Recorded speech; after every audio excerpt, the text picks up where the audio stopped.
Good afternoon, guys. So it's Thursday, July 18, 12 minutes before 4 p.m. Philippine time. So yan, ano yung nangyari itong week? Last one day na lang. Tapos na ang second week of ano to, third week of July. So may 31 time. 13 minutes. August. Din. Yung haba ng linggo. So third week na pala for July. So pinakamagandang nangyari is itong Dow Jones.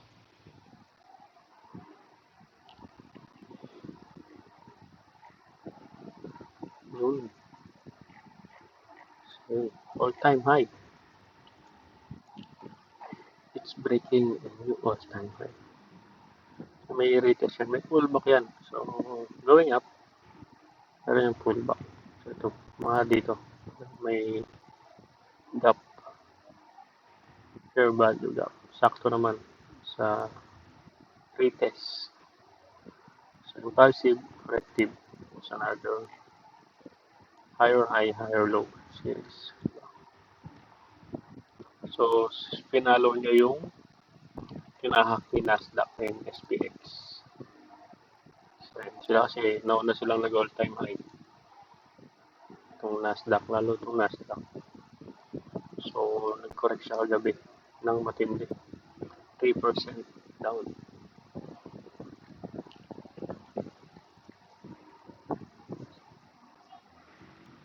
Sa kabila.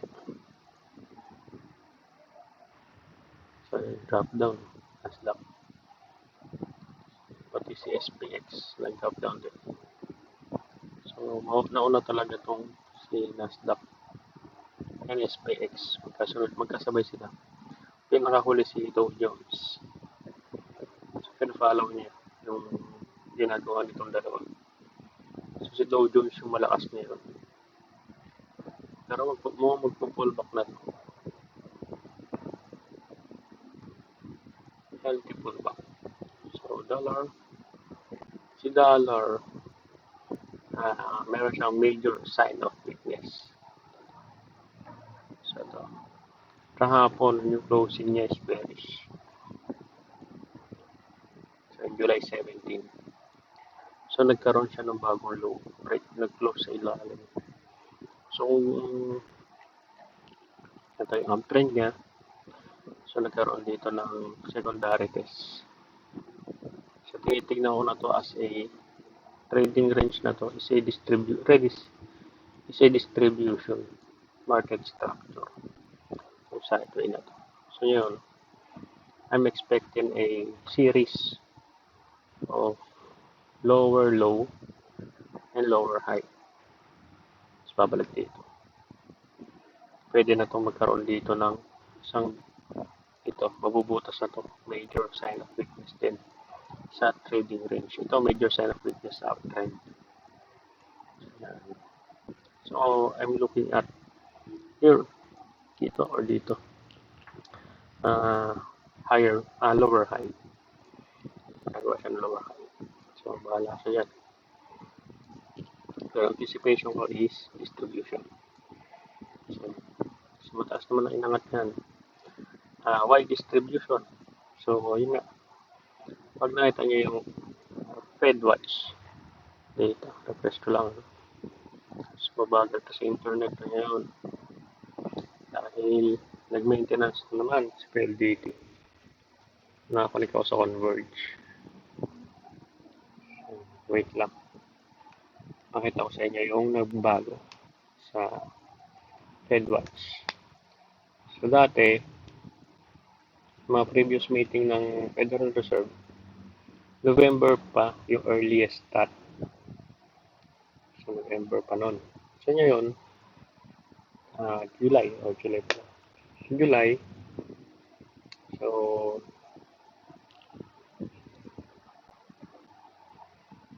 wala, ano tayo, naka-hold lang. Walang rate cuts. Pero sa September, itong September natin, kaya mag-load. My goodness. Kaya mag-load. Oh. Sino natin ulit?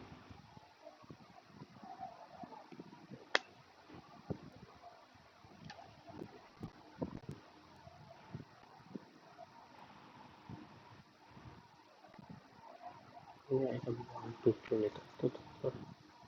Ito lang, naisave ko ito. September, meron na tayong rate cut. And anticipation. 3 rate cuts. So yan. Dati, 2 lang. Early this year, ang tono is 2 rate cut. Both 25 basis points. So ikakat.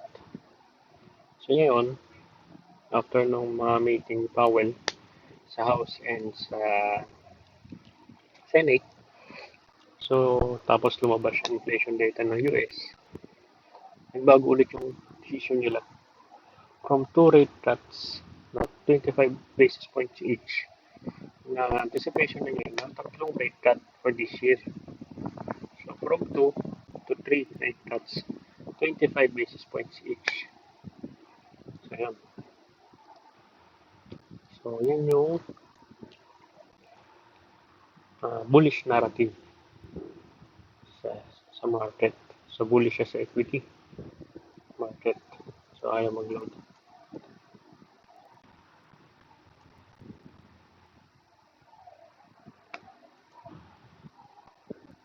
So yun yung isang reason kung bakit lumalaw yung Dow Jones. So yung Dow Jones yung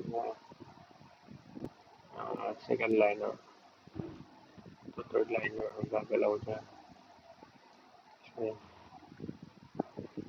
so isang gumalaw dyan kagabi is si GameStop. Ano si GameStop? O yung pangit na lang ngayon. Mali ako guys. So, pero ang gabi, positive yun. So nag-close siya ng pangangit. Abangan na lang mamaya. Kaya niya mag-bounce. Si Gold, may all-time high din to. Yun, dahil nga dun sa anticipation ng rate cut. Marami ng rate cut na ina-anticipate.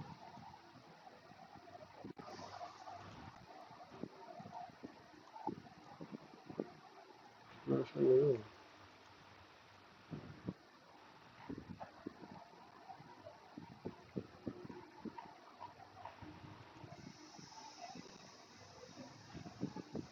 Nakandalay-talay na.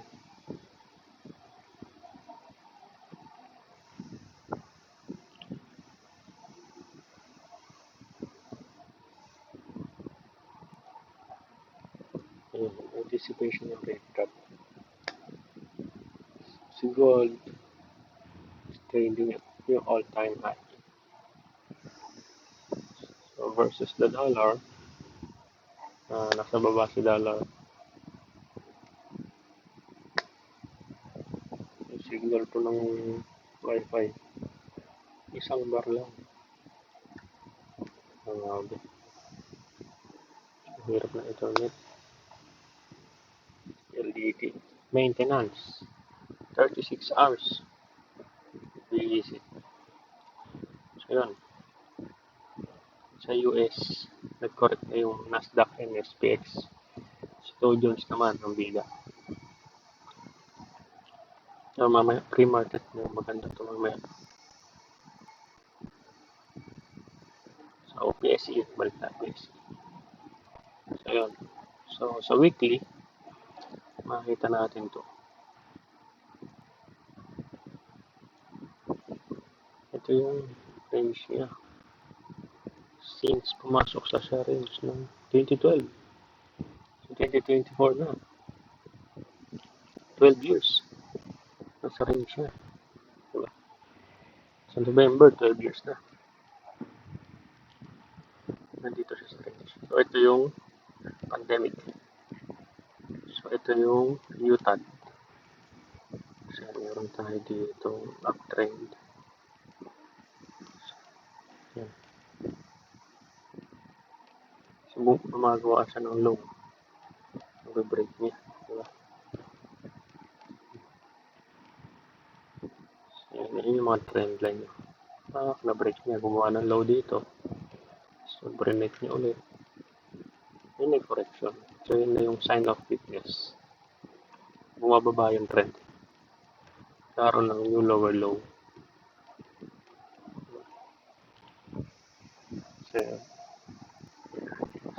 yun na yung peak nito. Itong uptrend na ito.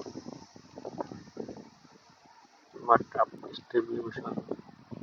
Ito kita yung distribution dito. Tapos, sell off. Then bounce. So, ganun ulit. Meron tayong uptrend dito.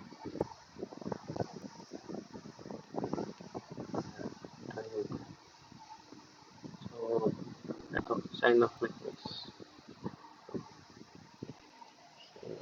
So, breakdown. So, ito na yung may order block dito. So, ito yung gagawin kong pinakamatinding supply demand. Supply zone.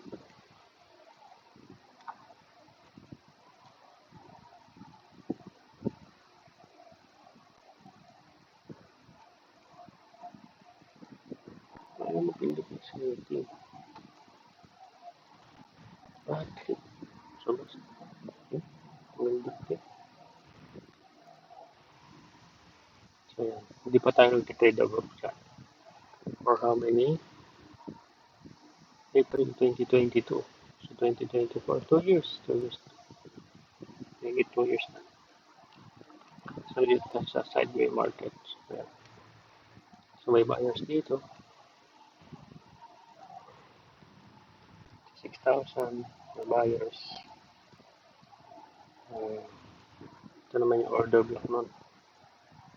So, ito yung identifying support and resistance. So, yan. So, maganda yung solo nito. So, nasa range tayo. So, ano yung middle ng range na to?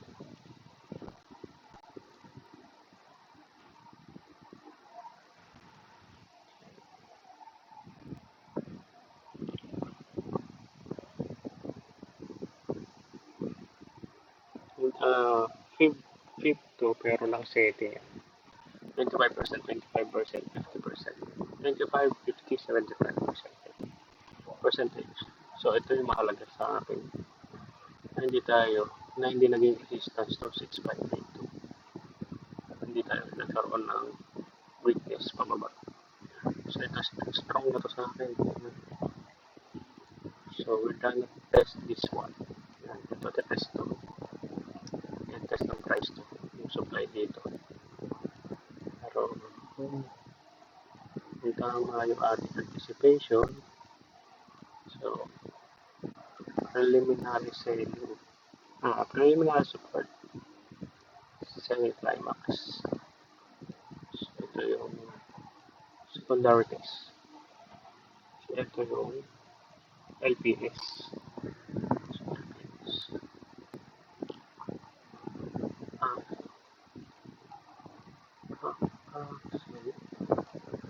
Pwede rin naman ito yung so ito yung support natin. So ito yung invalidation. So ito. Nag-trade tayo below this one. Pangit na. Pangit na to. So maganda yung ginawa na ano. Ito parang ano to. Ito yung week na FTSP rebalancing. So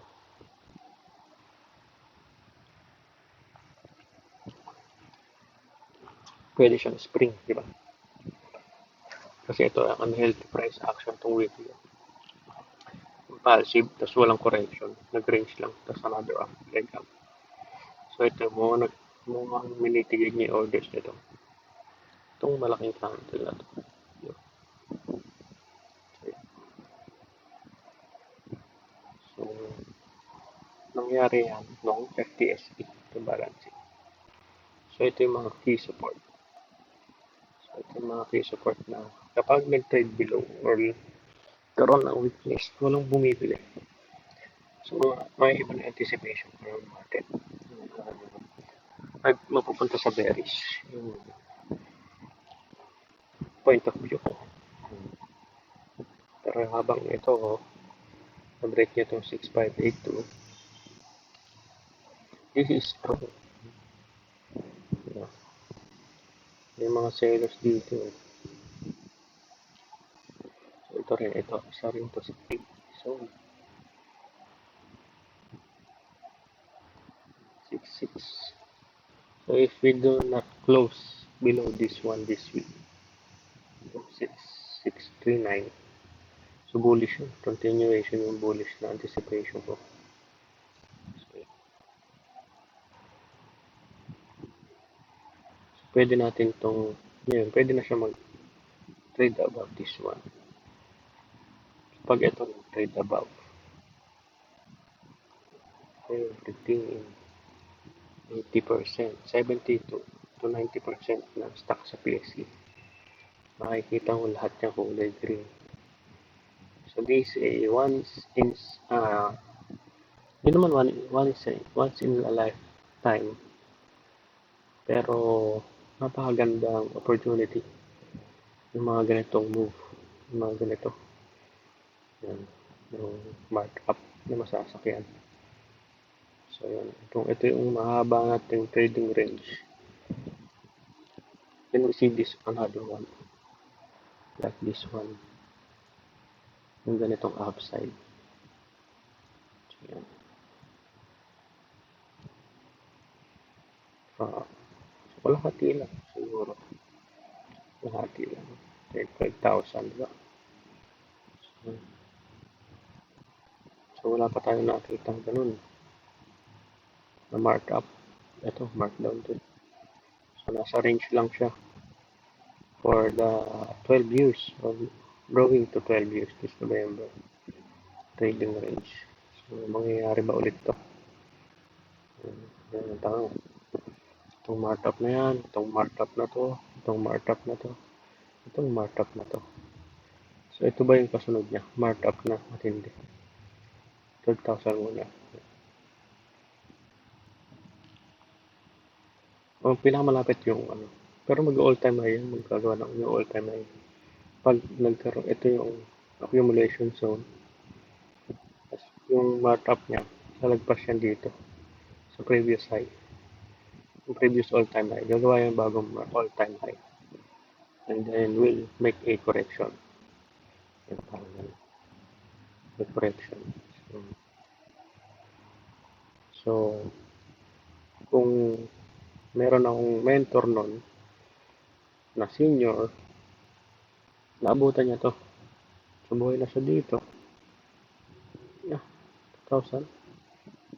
Buhay na siya dito. 1997.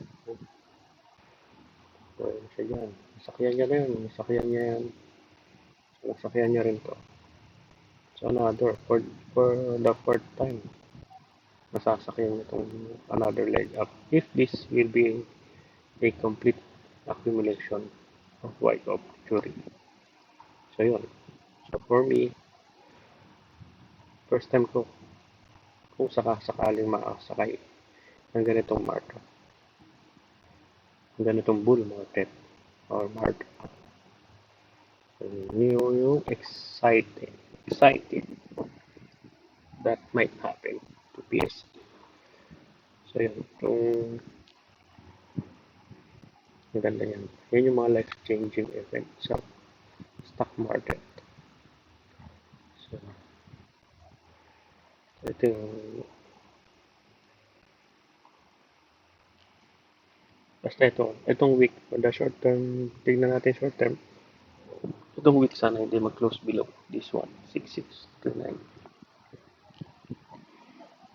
So, daily, kanina ang ganda ng laban. So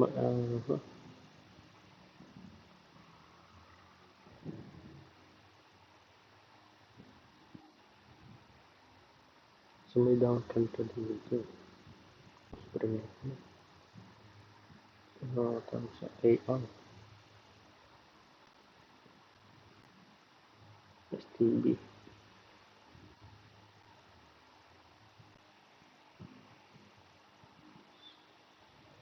Kailangan natin makita ng sign of strength. Kung ito yung range niya, kailangan mag-trade above siya dito. Trade diretso. Tsaka siya magpo-pullback. Retest to. Dito, mag-mitigate dito. Sa 6.8. So, anticipation ko ganito na. Looking at this market structure, no?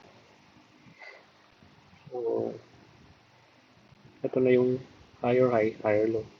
So, another higher high ulit. Kaya, ito. Hanggang 7.5. Tapos, higher low. So, mababaw lang to. So, mabilis. Another higher high ulit. So, dito ko natin tignan yung next move ng market. So, yan. Ganyan. Break this one. Make a new higher high. But meron tayo dito supply zone. So, possible. Umuuntog yan.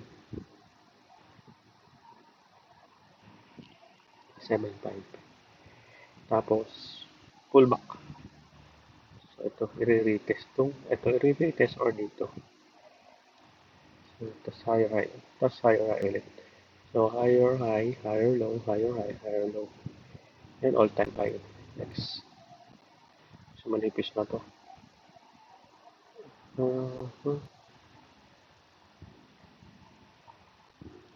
yan. Yan ang aking anticipation. Ito, set bear months. No? Ganda yun, bear months. So, higher high, pullback, and higher high by the first quarter of next year. So, kaya-kaya.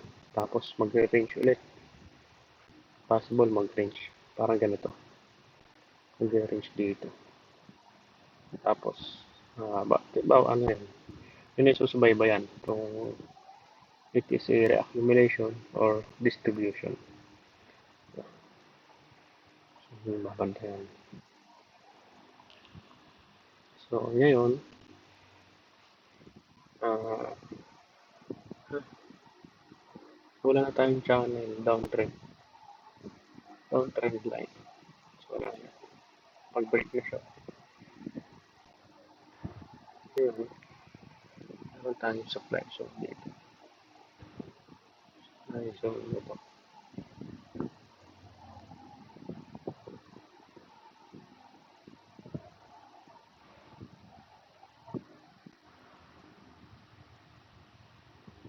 Ito yung nag-failed. So, yun. Meron tayong supply dyan.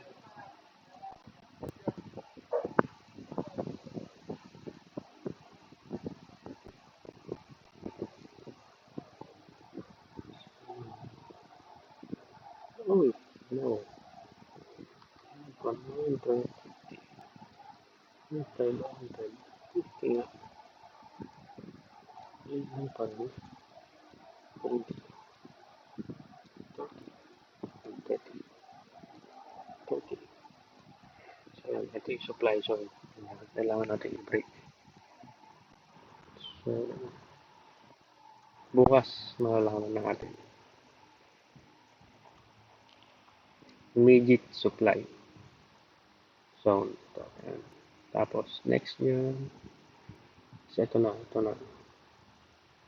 Ito.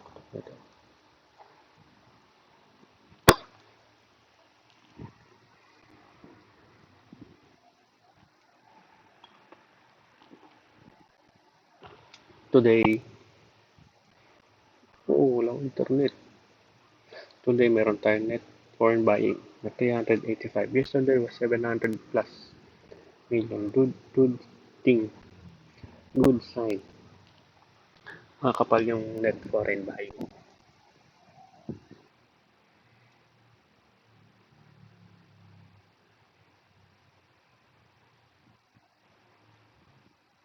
Yan, September. may 91%. Meron tayong rate cut, 25 basis points by September. So November, ah yun, lumabas ulit yung ibang rate cut, nadagdagan na isa. So another rate cut, 58%. So 50 basis points na by November. By December, so 50%. So tatlong rate cut for the rest of this year. So previously, two rate cut anticipation, then sabi nila malabo na daw, next year na lang. Then binago ulit, two rate cut ulit, then binago ulit, wala na. Tapos ngayon naging tatlo. So yun yung final latest yun, tatlong rate cut. So, sa PSE, so yun, net foreign buying, ganda, kapal, 385 million. So 100 million, alanganin yun.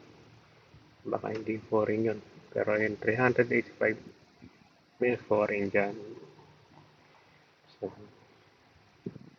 so yun, ano yung magiging confluence kaya na i-break itong Ayala Land. So, na-break niya na to. Yung previous niyang nagkaroon dito ng preliminary support. Pero ito yung selling climax. So, retest. Breakout.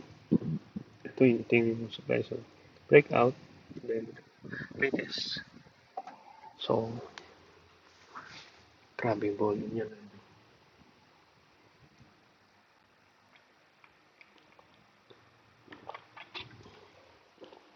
So, weekly, okay na yan. Mag-end yan. Tapos another trend, big green trend din. So, dikit-dikit lang. Parang ganyan. So, dito yung dikit-dikit eh. So, kung mahaba na yung kasunod yan, yeah, the-break niya na yun. Another higher high. Maybe this, lalagpas lang dito. Pwedeng dito sa 40. So, yun. So, punta ng volume. So, yun. So, weekly, makikita nyo. Dito meron tayong supply. Itong candle na to. So, gumawa siya ng lower, ng new low. Pero dito, itong candle na to, predict niya. Yung previous na to. Yung supply nito. Na, mayroong mas mataas na volume. So, napakaganda nun. Yung volume na itong ganda. Tapos ganda ng price. Price action. So, uh, bullish yung market. Dahil anticipation is by August, magre-rate cut ang BSP.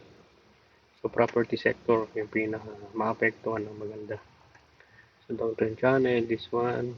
So, na-break nyo na. Tapos may volume. Second time to break.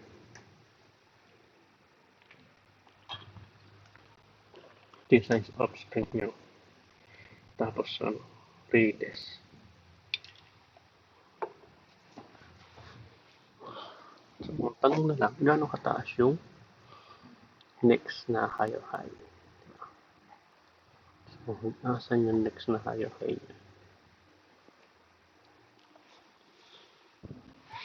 So, mahaba-haba to. At malakas to. Paano ba siya mag-rally? Ito. So, maybe this one? Yeah. Diba? Pwede yan. Tinitingnan ko yung ano yun. DNA. So, ito,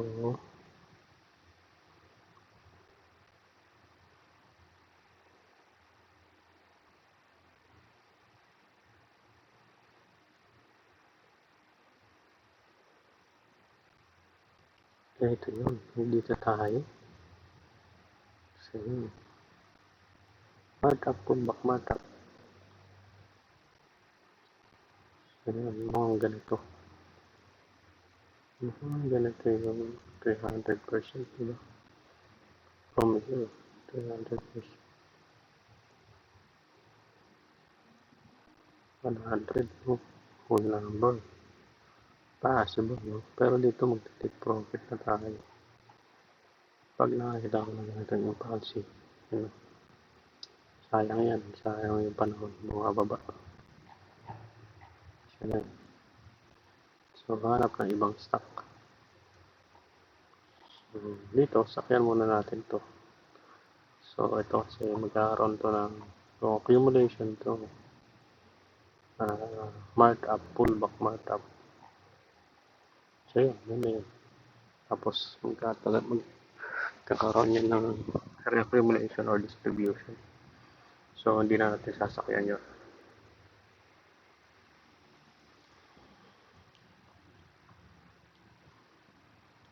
Walang signal. Load na. BPI. Wala ka palang chart. Check tayo.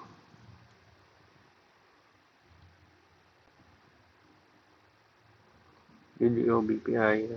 That's all bank stock. So, rate chart nga eh. So, dito natin tingnan yan. Dito tayo. Sino yung makikinabang sa rate chart? SMPH, diba?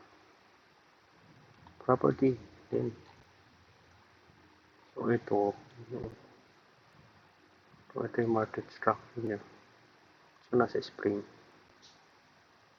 Going for a sell-off trade. At dito yan sa 40. Ayan. SM. May MOC to kahapon. Okay, MOC yun. So, pinalik ulit.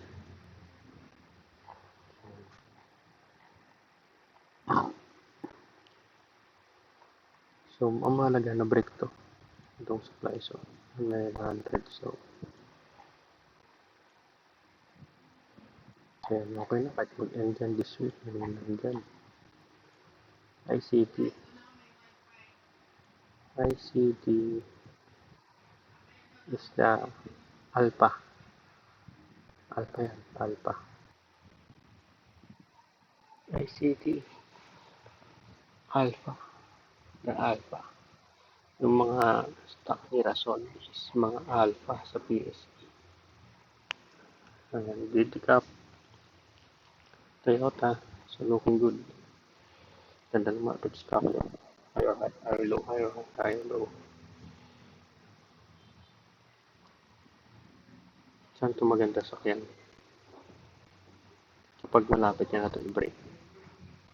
So, yun yung pinakamaganda. 30%. Maganda panoorin yung City Cup. Maliquid.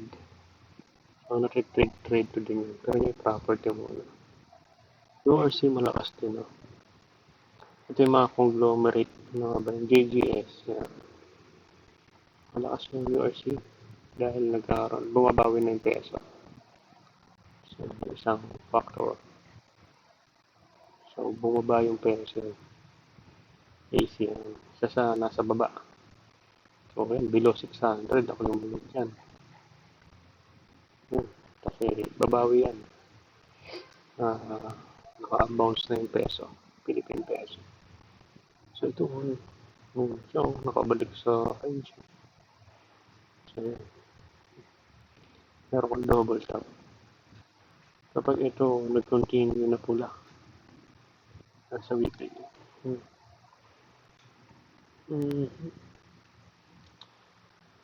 Ano kaya ito next week? Yun may magde-decide na lang ito. Converge. Ano ba itsura na ito? May mag-sideway, no? Puro sideway. Kasi puro lang yun. So, mga ganito yung ginagawa.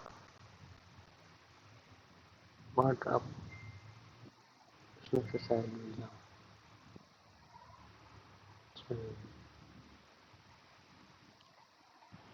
So, yun, ito maganda to. Daily.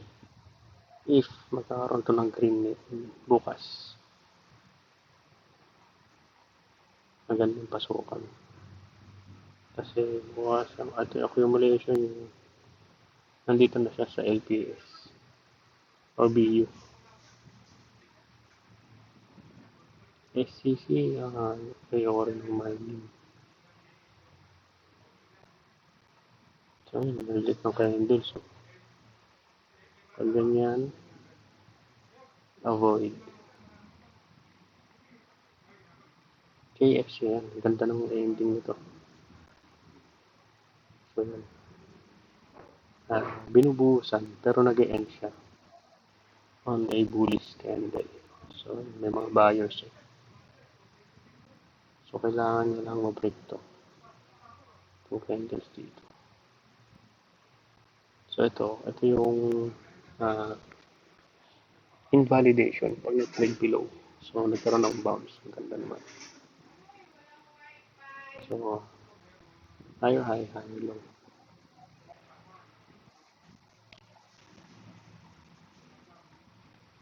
So, DNL, isa rin yung sa may bad news kasi ito eh.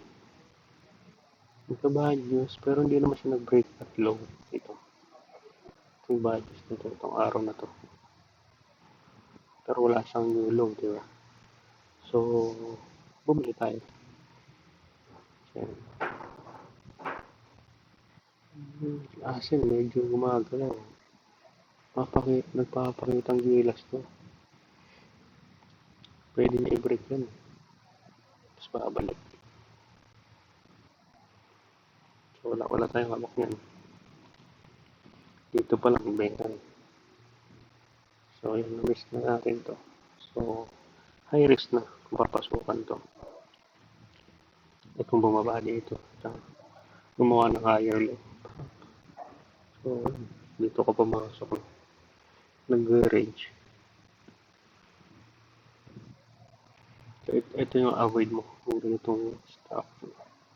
Pag may mga range, hayaan mo muna.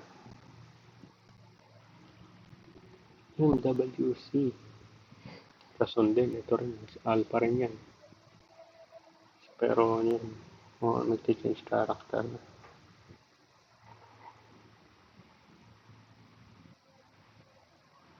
Okay, may ito.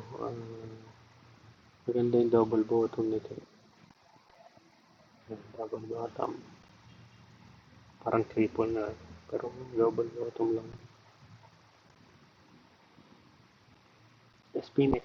Ito. Nagpapakitang gilas to. Nagsisimula na. Baby steps.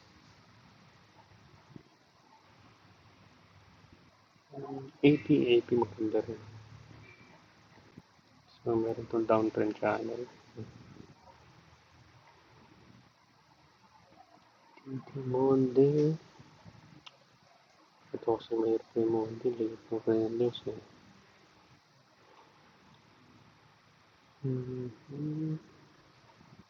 So, dito kasi wala pang buy signal para sa akin. So, pwede kasi mag-double bottom dito. Ito ang baba ng correct. Pwede pa rin mag-double bottom kasi weekly basahin natin isa-isa. Bullish, bearish. Tapos ito bearish to pag natapos to this week. Sana kung green, long green lang. Pero kung indecision to, malamang dito to. Sasaluhin sa baba. Kasi mundo na sasaluhin. Lion volume decline.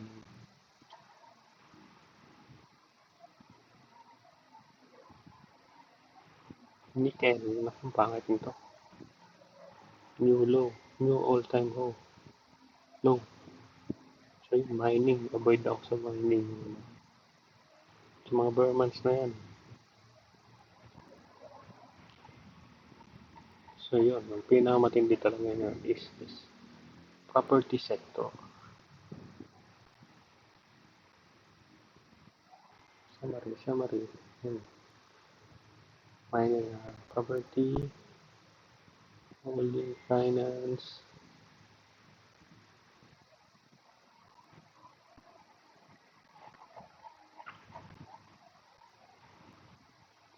it's already 4:40 p.m. So ayan, nag-open na yung market ng sa US. Europe, US. Puro sa ang mga ganap. Oh, good, second term.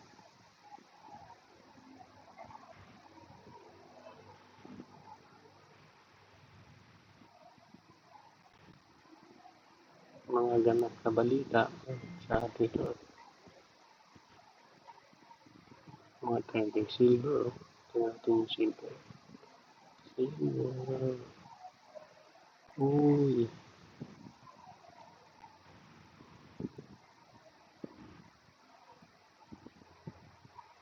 mukhang higher low.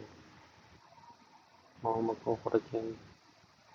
Si gold is all-time high. All-time high.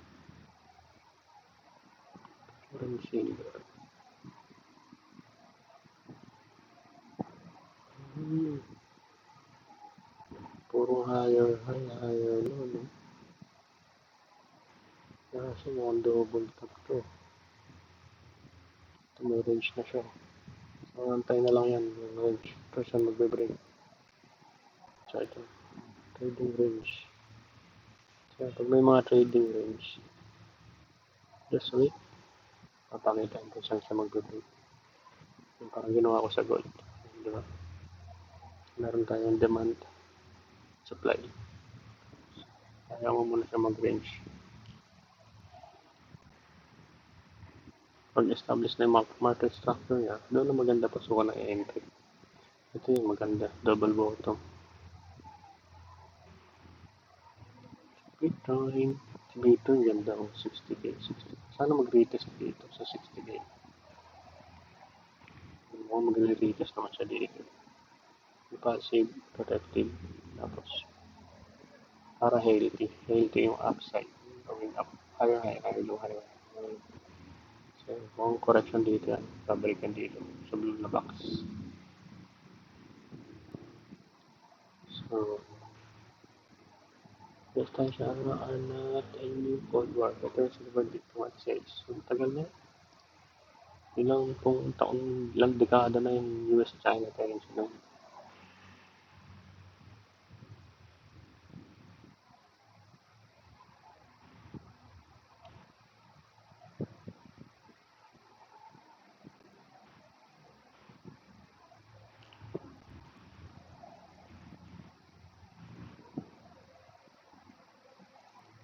So, yun, ano ba yung mga data?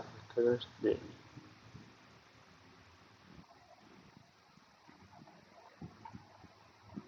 Day-to-day refresh. Hindi siya dyan, job market. Ito maganda yung volatile yan mamaya.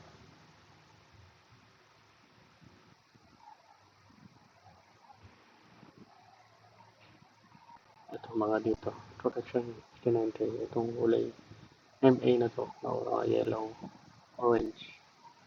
Yellow, orange. Mga magko-correct yan. So, yun lang guys. Thank you for listening. Have a nice day. Ingat. Bye-bye.